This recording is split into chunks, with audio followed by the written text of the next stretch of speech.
ನಮಸ್ಕಾರ ವೀಕ್ಷಕರಿಗೆ, Maniyar foundation charitable trust Bagalkote do or die news ಚಾನೆಲ್ಗೆ ಸ್ವಾಗತ. ಕೊತ್ತಲ ಬಸವೇಶ್ವರ ಶಿಕ್ಷಣ ಸಮಿತಿ, ವಿಕಾಸ ಸಂಗಮ, ವಿಕಾಸ ಅಕಾಡೆಮಿ, ಭಾರತೀಯ ಸಂಸ್ಕೃತಿ ಉತ್ಸವ 7 ಹಾಗೂ ಅಖಿಲ ಕರ್ನಾಟಕ ಪಾರಂಪರಿಕ ವೈದ್ಯ ಪರಿಷತ್ ಹಾಗೂ ಸಂಘಗಳ ಒಕ್ಕೂಟ ಮತ್ತು ಎಲ್ಲ ಕರ್ನಾಟಕ ಪಾರಂಪರಿಕ ವೈದ್ಯರ ಪರಿಷತ್ತುಗಳು ಇವರ ಸಹಯೋಗದಲ್ಲಿ 2 ದಿನಗಳ ಪಾರಂಪರಿಕ ವೈದ್ಯರ ಒಂದು ಸಮಾವೇಶ ದಿನಾಂಕ 4/2/2025 ಮಂಗಳವಾರ ವೈದ್ಯ ಶ್ರೀ ಚಾವುಂಡರಾಯ ವೇದಿಕೆಯ ಮೇಲೆ ಬಹಳ ಸುಂದರವಾಗಿ ಮೂಡಿಬಂದ ದೃಶ್ಯ. ಇದರ ಬಗ್ಗೆ ನಮ್ಮ ವರದಿಗಾರರಾದಂತಹ ಚಂದ್ರಶೇಖರ್ ಗುರುಜಿ ಅವರು ಕೂಡ ಇದರಲ್ಲಿ ಒಂದಿಷ್ಟು ಮಾತುಗಳನ್ನಾಡಿದ್ದಾರೆ. ಸರ್ವರಿಗೂ ಶರಣಾರ್ಥಿ. ಅಖಿಲ ಕರ್ನಾಟಕ ಪಾರಂಪರಿಕ ವೈದ್ಯ ಪರಿಷತ್ ಹಾಗೂ ಸಂಘಗಳ ಒಕ್ಕೂಟಕ್ಕೆ ಶುಭವಾಗಲಿ ಮತ್ತು ಜಯವಾಗಲಿ. ಭಾರತೀಯ ಸಂಸ್ಕೃತಿ ಉತ್ಸವವನ್ನು ಏರ್ಪಡಿಸಿದಂತ ಶ್ರೀ ಕೊತ್ವಲ್ ಬಸವೇಶ್ವರ ಶರಣರಿಗೆ ನಮಸ್ಕರಿಸಿ, ಇದರದ್ದು ಮುಂದಾಳತ್ವವನ್ನು ವಹಿಸಿಕೊಂಡು ಆ ಜವಾಬ್ದಾರಿ ಸ್ಥಾನದಲ್ಲಿ ನಿಂತು ನನ್ನದು ಎಂದು ಮಾಡಿದಂತ ಶ್ರೀ ಶ್ರೀ ಶ್ರೀ ಬಸವರಾಜ್ ಸೇಡಂಜಿ ಅವರಿಗೆ ನನ್ನ ಹೃದಯಪೂರ್ವಕವಾಗಿ ಅಭಿನಂದನೆ ಸಲ್ಲಿಸುತ್ತಿದ್ದೇನೆ. ಮತ್ತು ಈ ಗುಲ್ಬರ್ಗ ಜಿಲ್ಲೆದ ಎಲ್ಲ ಸದಸ್ಯರು, ಹಿರಿಯರು, ಕಿರಿಯರು ಮುಂದೆ ನಿಂತು ಇದು ನಮ್ಮ ಕಾರ್ಯಕ್ರಮ, ಇದು ನಮ್ಮ ವೈದ್ಯ ಪದ್ಧತಿ ಅಂತೇಳಿಬಿಟ್ಟು ಈ ಕಾರ್ಯಕ್ರಮವನ್ನು ಗುಲ್ಬರ್ಗ ಜಿಲ್ಲೆದವರು ಯಶಸ್ವಿಗೊಳಿಸಿದಂಥ ಎಲ್ಲ ಕಾರ್ಯಕರ್ತರಿಗೂ, ಅಲ್ಲಿ ಮುಂದೆ ಜವಾಬ್ದಾರಿ ನಿಂತು ಮಾಡಿದಂಥ ಎಲ್ಲ ಕಾರ್ಯಕರ್ತರಿಗೂ ಹೃದಯಪೂರ್ವಕವಾಗಿ ನನ್ನ ಅಭಿನಂದನೆ ಸಲ್ಲಿಸುತ್ತೇನೆ. ಹಾಗೂ ಶ್ರೀ ಡಿ ಆನಂದ್ ಹಿರೂರ್ ಸರ್ ಅವರಿಗೆ ಭಗವಂತ ಆರೋಗ್ಯ ಐಶ್ವರ್ಯ ಕೊಟ್ಟು ಕಾಪಾಡಲಿ ಅಂತ ನಾನು ಭಗವಂತನ ಹತ್ರ ಪ್ರಾರ್ಥನೆ ಮಾಡ್ತೀನಿ. ಯಾಕಂದ್ರೆ ಇವರು ಎಲ್ಲ ಕಾರ್ಯಕರ್ತರ ಜೊತೆಲಿ 3 ದಿವಸ 4 ದಿವಸಗಟ್ಟಲೆ ಮುಂದೆ ನಿಂತು ಶ್ರಮ ವಹಿಸಿದಂತ ಎಲ್ಲ ಪದಾಧಿಕಾರಿಗಳಿಗೂ ಹೃದಯಪೂರ್ವಕವಾಗಿ ಅಭಿನಂದನೆ ಸಲ್ಲಿಸುತ್ತಿದ್ದೇನೆ. ಹಾಗೂ ಶ್ರೀ ಶ್ರೀ ಜಗದ್ಗುರುಗಳಾದಂಥ ಶ್ರೀ ಬಸವಪ್ರಸಾದ್ ಸ್ವಾಮೀಜಿ ಅವರ ಪಾದಕ್ಕೆ ನನ್ನ ಅಣೆ ಬಡಿದು, ಅವರು ಧನ್ವಂತರಿ ದೇವನ ಅವತಾರ ಪುರುಷರಂತ ನಾ ಹೇಳಕ್ ಇಚ್ಛೆ ಪಡ್ತೀನಿ.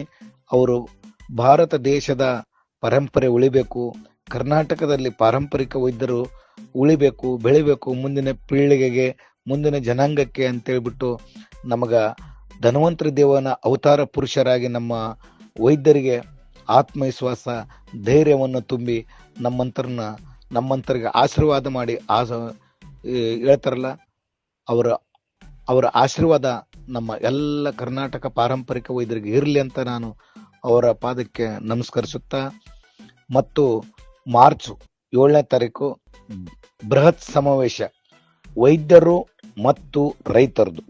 ಮತ್ತು ರೈತರ ಸಮಾವೇಶ ಮಾರ್ಚ್ 7ನೇ ತಾರೀಕು ಶ್ರೀ ಶ್ರೀ ಶಿವಶಕ್ತಿ ಪೀಠ ಇರ್ಕಲ್ ಮಠ ಮಸ್ಕಿ ತಾಲೂಕದಲ್ಲಿ ಗುರುಗಳು ಇದೊಂದು ದೊಡ್ಡದು ಸಮಾವೇಶ ಏರ್ಪಡಿಸಿದ್ದಾರೆ. ಮಾರ್ಚ್ 7ಕ್ಕೆ ವೈದ್ಯರ ಮತ್ತು ರೈತರ ಸಮಾವೇಶ ಇರುತ್ತೆ.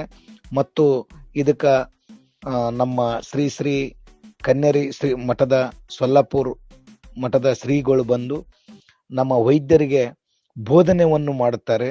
ಮತ್ತು ರೈತರಿಗೆ ಸಸ್ಯ ಬೆಳೆಸುವುದು, ಉಳಿಸುವುದು ಹೆಂಗಂತ ಅವರಿಗೆ ಒಂದು ಬೋಧನೆ ಮಾಡುತ್ತಾರೆ. ಮತ್ತು ವೈದ್ಯರು ಯಾವ ರೀತಿ ಇರಬೇಕು ಅಂತೇಳಿ ವೈದ್ಯರಿಗೊಂದು ಸಲಹೆ ಮಾರ್ಗವನ್ನು ತಿಳಿಸಿಕೊಡುತ್ತಿದ್ದಾರೆ. ಅದಕ್ಕಾಗಿ ತಾವೆಲ್ಲರೂ 7ನೇ ತಾರೀಕೆ ಬಂದು ಭಾಗವಹಿಸಬೇಕಂತ ಎಲ್ಲರ ಹತ್ರ ಪ್ರಾರ್ಥನೆ. ಹಾಗೂ 8ನೇ ತಾರೀಕು 7ನೇ ತಾರೀಕು 2 ದಿವಸ ಮೈ ನೋವು, ಕೈ ನೋವು, ಕಾಲು ನೋವು, ಸೊಂಟ ನೋವು, ತಲೆನೋವು ಮತ್ತು ಪೈಲ್ಸು, ಇನ್ನು ಅಸ್ತಮ ಹಾಗೂ ಚರ್ಮ ರೋಗ ಮತ್ತು ಕಣ್ಣು, ಈ ರೀತಿ ಸುಮಾರು ಒಂದು 16 ಕಾಯಿಲೆಗಳಿಗೆ 7ನೇ ತಾರೀಕು 8ನೇ ತಾರೀಕು 2 ದಿವಸನೂ ಔಷಧ ಉಚಿತ ಶಿಬಿರ ಇರುತ್ತೆ. ಅಂಥದ್ರಲ್ಲಿ ಪ್ರತಿಯೊಬ್ಬರು ಭಾಗವಹಿಸಿ ಈ ಕಾರ್ಯಕ್ರಮವನ್ನು ಯಶಸ್ವಿಗೊಳಿಸಬೇಕಂತ ತಮ್ಮ ಎಲ್ಲ ಗುರುಗಳ ಹತ್ರ, ಹಿರಿಯರ ಹತ್ರ, ಕಿರಿಯರ ಹತ್ರ ಪ್ರಾರ್ಥನೆ ಮಾಡುತ್ತೇನೆ. ನಾನೇನಾದರೂ ಒಂದು ತಪ್ಪು ಮಾತನಾಡಿದ್ದರೆ ಕ್ಷಮ ಕೋರುತ್ತೇನೆ. ಎಲ್ಲರಿಗೂ ಒಳ್ಳೆಯದಾಗಲಿ, ವೈದ್ಯರಿಗೆ ಶುಭವಾಗಲಿ, ವೈದ್ಯರಿಗೆ ಜಯವಾಗಲಿ. ನಾನು ನಿಮ್ಮ ಚಂದ್ರಶೇಖರ್ ಪಂಡಿತ್ ಕೊಡೆಕಲ್ ಮಾತನಾಡುವುದು. ಎಲ್ಲರಿಗೆ ಶುಭರಾತ್ರಿಗಳು. ಆಗಿರುವಂತ ಶ್ರೀಯುತ ಬಸವರಾಜ್ ಪಾಟೀಲ್ ಜಿ ಸೇಡಂ ಅವರಿಗೆ ಒಕ್ಕೂಟದ ವತಿಯಿಂದ ಗೌರವ ಸಮರ್ಪಣೆಯನ್ನ ಸಲ್ಲಿಸಲಾಗ್ತಾ ಇದೆ.